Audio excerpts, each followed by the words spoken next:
Olá, pessoal do seu Papo de Prateleira, o espaço de conteúdo e informação da plataforma Agro Revenda e que está sempre conversando com você a respeito aí das tecnologias que a indústria que atende o agronegócio aqui no Brasil dispõe aí para a fazenda brasileira, para o agricultor, para o lavrador, para o pecuarista ou para o criador, né? Gente que trabalha aí com vários rebanhos, com vários tipos de animais. Como, por exemplo, aí os cavalos, né? Que a gente sempre gosta muito de conversar e está conversando muito pouco sobre o cavalo, por isso a gente resolveu chamar aqui uma pessoa que não tem cadeira cativa no papo de prateleira, não. Ela tem um estúdio praticamente aqui, que é a Cláudia Ceola. É Ceola mesmo, né, Cláudia? A Cláudia já esteve aqui, mas para não falar errado o sobrenome. Ceola. Ceola, oh meu Deus, a Cláudia Ceola, que é médica veterinária, supervisora técnica de equinos, e está aqui de novo no Papo de Prateleira para falar de cavalinho, como é que a gente trata bem desses animais lindos e maravilhosos. Tudo bem, Cláudia? Como é que você está? Tudo bem, Alice? Como é que tá? Tudo jóia por aqui? É um prazer estar de novo batendo um papo com você, sempre muito agradável. E falando de cavalo, que não podia ser melhor, né? Até a gente estava vendo agora aqui a foto da Cláudia no WhatsApp aqui, que animais bonitos que você está ali, né? Aqueles animais escuros aí atrás de você, coisa linda, né? É um Friesian lindo. Nossa, lindo mesmo. E é grande, hein, Cláudia? Você que é muito baixinha. Não, na verdade, os dois. Eu Os sou dois. muito baixinha e ele é muito grande, então aí fica a desproporção fica maior ainda. Mas eles são muito lindos. Não, são mesmo. Eu também acho, né? Eu, assim, nunca andei pouco de cavalo na minha vida, mas ver um animal desse, assim, a potência, né? A força muscular desse organismo. E, gente, você sabe, você que está na agrorevenda, você que está aí na distribuição e que está na fazenda, sabe da importância desse rebanho gigantesco que a gente tem no Brasil. É cavalo que ajuda o fazendeiro na lida, no manejo, é cavalo de esporte, né? É cavalo de companhia, é cavalo que ajuda no tratamento de várias enfermidades aí, tanto em criança como em adulto. E por isso mesmo é um rebanho que precisa de muito cuidado nessa época do inverno, nessa época do frio. Por que, Cláudia, esse cuidado especial com a chegada aí do tempo mais frio e seco?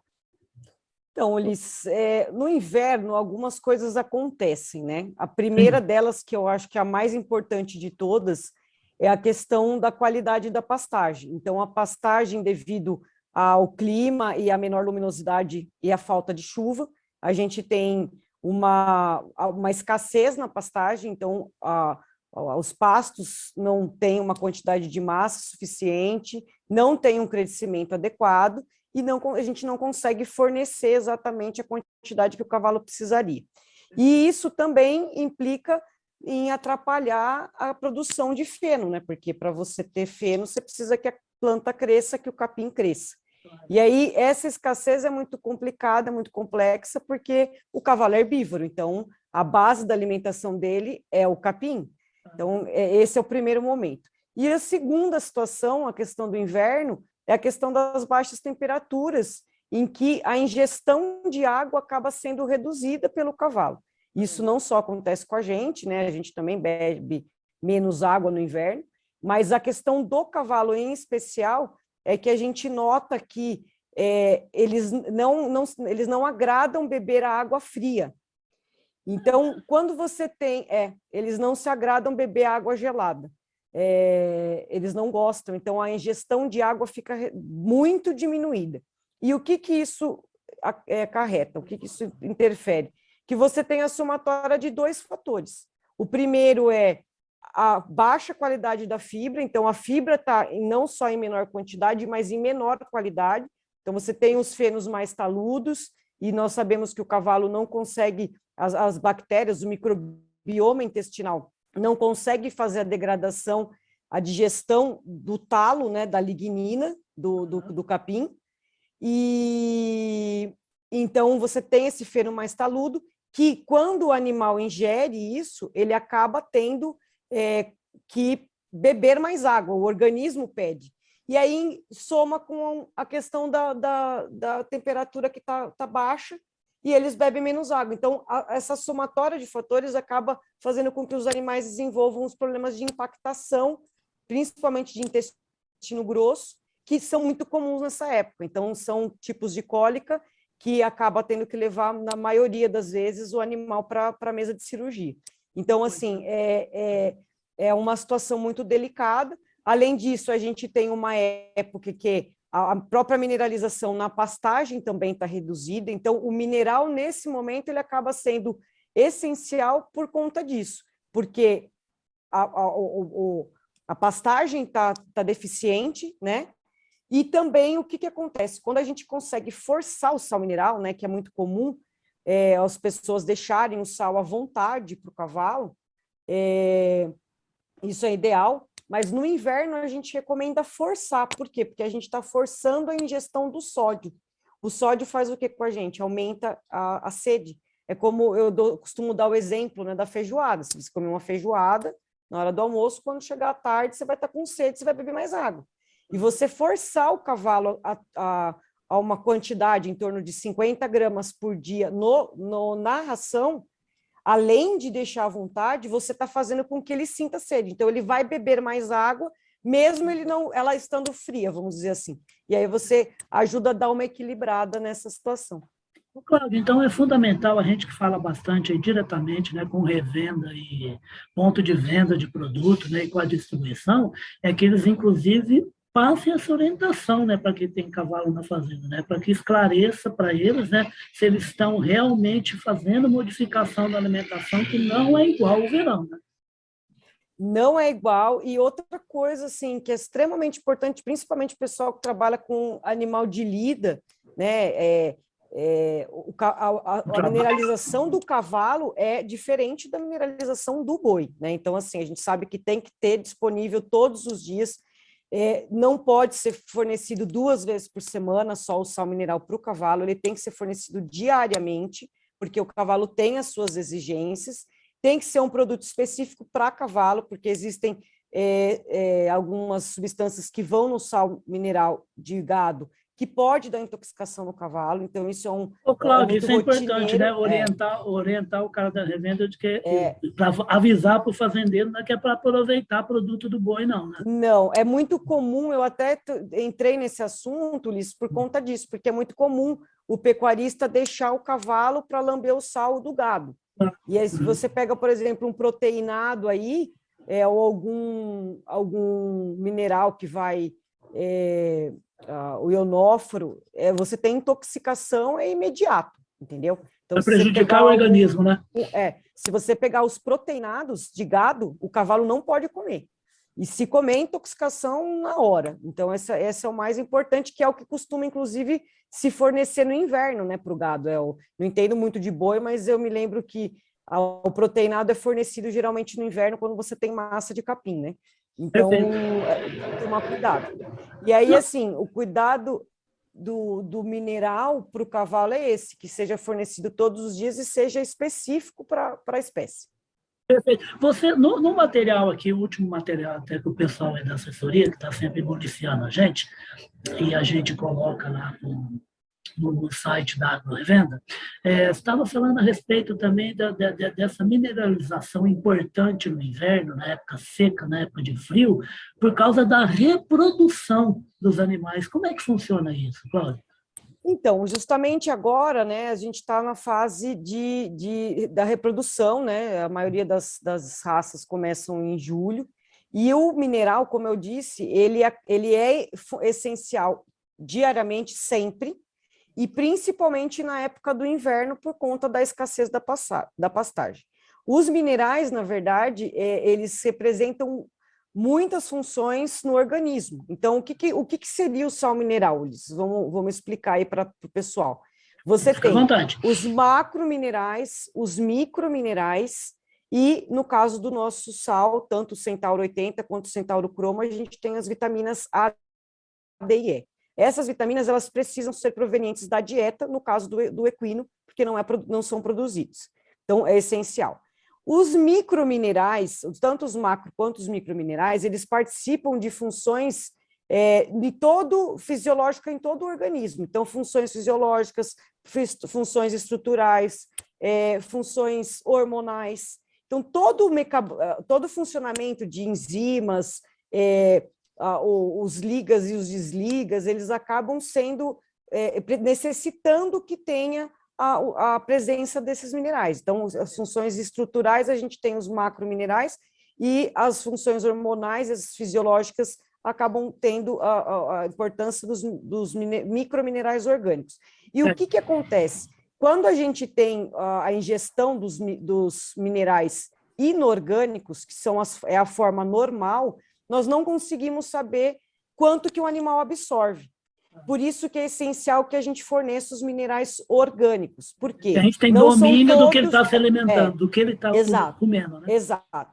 Todos os minerais orgânicos, os microminerais orgânicos, os que podem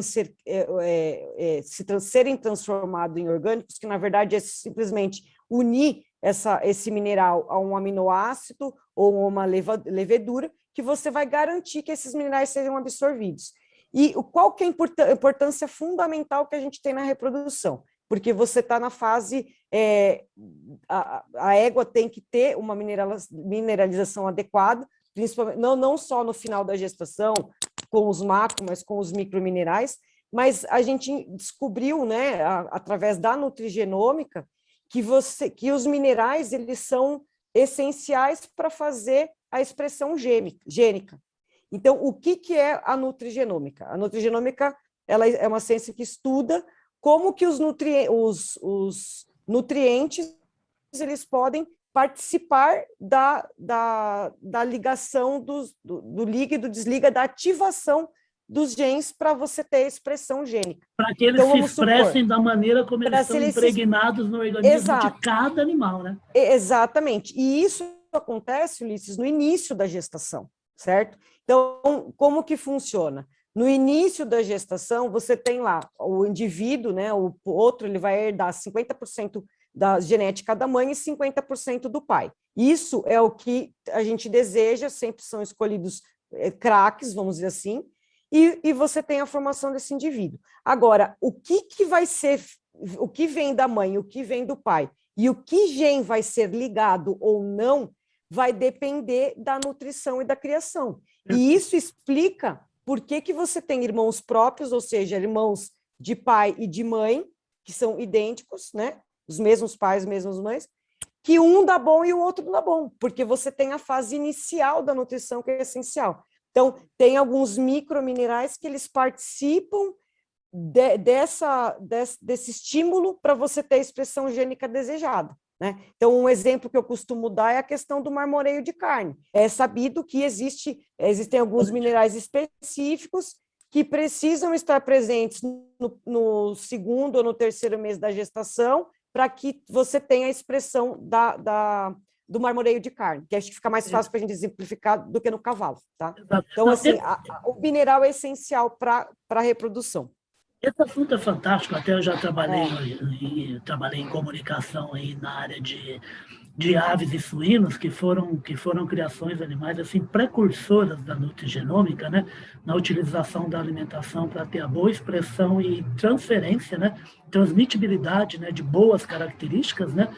Para as gerações, mas também para impedir ou retardar o aparecimento de doenças justamente por essas marcações nos genes, né?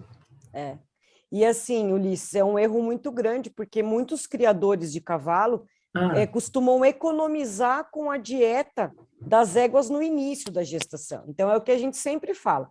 No final da gestação, ela tem uma exigência maior, em maior quantidade, é necessário mais proteína, mais energia, mais minerais. O que não significa que nos primeiros 7, 8 meses da gestação, a égua não tem uma dieta balanceada. Ela precisa ter a dieta balanceada. E quando você fornece os minerais orgânicos, nesse início, você está promovendo que essa expressão gênica ocorra da melhor maneira possível dentro do potencial genético desse indivíduo.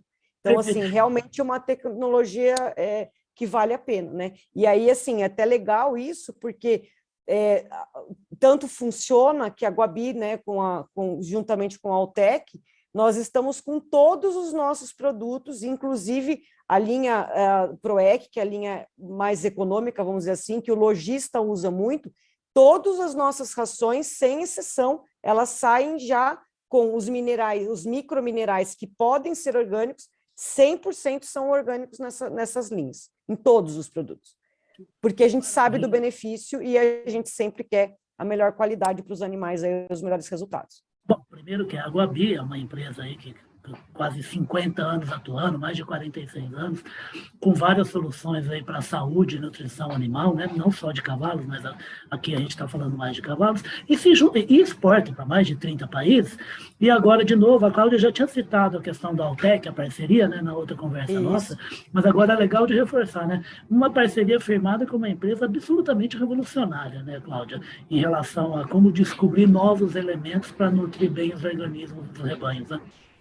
Não, com certeza. A Altec ela tem o maior laboratório de nutrigenômica animal no mundo. Então, assim, a preocupação nossa é levar para o criador, seja a espécie, né, que ele crie, que ele tenha o melhor que esse animal pode dar. Então, assim, quando a gente pensa, inclusive até, poxa, mas o lojista, às vezes o cliente tem um cavalo, né? Nossa, a preocupação nossa de fornecer esses minerais na ração, esses microminerais orgânicos na ração, é justamente por isso. Às vezes o próprio cliente da loja, ele não tem noção que ele precisa dar o sal mineral ou não, então assim, a gente procura fornecer para todas as categorias e para atender todo o segmento, fornecendo uma nutrição completa para todas as categorias, né? Então, pensando nisso que a gente faz. Então, juntou o resultado com a tecnologia da Altec, que é o que a gente tem cada vez mais aí em nossos produtos. A gente está chegando no finalzinho aqui do Papo de Prateleira, Cláudia. Fica fria, fica tranquila, que é por isso que ela vai voltar um monte de vezes, que o assunto é maravilhoso, né? O assunto é importante, você não pode deixar de prestar atenção nessas coisas, produtor, pelo seguinte: entenda o bem-estar animal como o bem-estar do nosso filho, da nossa mãe, da nossa esposa, do nosso marido. Um organismo tem que ser bem tratado e tem ciência nisso, assim como a gente cuida da comida do nosso filho, a gente tem que cuidar da comida dos rebanhos. Eu queria terminar com a Cláudia reforçando essa mensagem, que é uma mensagem que ela domina muito mais do que eu, mas falando também a respeito da utilização desses minerais que disparam, né? Disparam ações de muita saúde, de vigor, de expressão nos cavalos, eles acabam ajudando também ao menor depósito de excrementos, né, no meio ambiente, né, Cláudia? Acaba sendo também uma ação em nome do meio ambiente, né? Exatamente, porque o que acontece? Quando você coloca os minerais orgânicos na dieta, você está garantindo que eles estão sendo absorvidos. Exato. E logo eles não estão sendo excretados pelo animal, né? Então, nós estamos, inclusive, proporcionando uma melhora para o meio ambiente também. Então, é essencial, já tem muitos trabalhos falando sobre isso nesse último ano aí. Maravilha, gente. Infelizmente, vamos fazer assim, a gente faz que nem alimentação, a gente não pode sair comendo lagosta todo dia, que não vai fazer bem, por mais maravilhosa que seja. Então, a conversa com a Guabi, com a Cláudia, é assim também, é um pouquinho de conversa ao longo do ano inteiro, tá bom, Cláudia? Para você voltar mais vezes. Ótimo. Com certeza, quando vamos conversar, eu estou sempre à disposição. Foi um prazer falar com você de novo, Liz. E um abraço para todos aí. Legal, prazer é todo nosso, meu, da Public, da plataforma Agro Revenda e do Papo de Prateleira. A gente vai voltar a falar com a Cláudia aí a respeito aí da transição do inverno para a primavera, como é que faz aí um bom acompanhamento de reprodução dos equinos, né? Seja o equino de competição, seja de montaria, seja de manejo, ou então seja ajudando na saúde das pessoas, como acontece em todas essas áreas. Obrigado, Cláudia. Vocês vão acompanhar assim que subir aí essa conversa com a Cláudia Ceola, que é a supervisora técnica da Aguabi, médica veterinária, gosta e cuida muito bem de cavalo, tanto dela como dos outros, e a gente vai estar, vocês vão acompanhar esse bate-papo em todos os nossos espaços digitais, a plataforma Agro Revenda, e também no podcast, nas 5 áreas aí que eu estou sempre falando para vocês, é o Deezer, é o Spotify, é o Google, é a Apple, e é também a Amazon. A Cláudia vai estar em tudo quanto é lugar, porque você que tem cavalo tem que cuidar dele igualzinho cuida da sua própria saúde, para que ele consiga se traduzir em dinheiro, bom trabalho, você pôr dinheiro no bolso e distribuir riqueza e emprego para toda a sociedade, para a comunidade onde você está envolvido. Obrigado, tá, Cláudia? Até a próxima, tomara que não demore, tá? Com certeza. Obrigada. Obrigado, Ulisses. Bom dia para vocês. Obrigado vocês do Papo de Prateleira. A gente volta sempre falando a respeito de como cuidar bem aí de rebanho, de lavoura e de animais, para que a gente consiga permanecer com água aí, sustentando a economia brasileira. Um abraço, bye bye, Cláudio, bye bye para todos. Tchau, tchau, até, brigadão.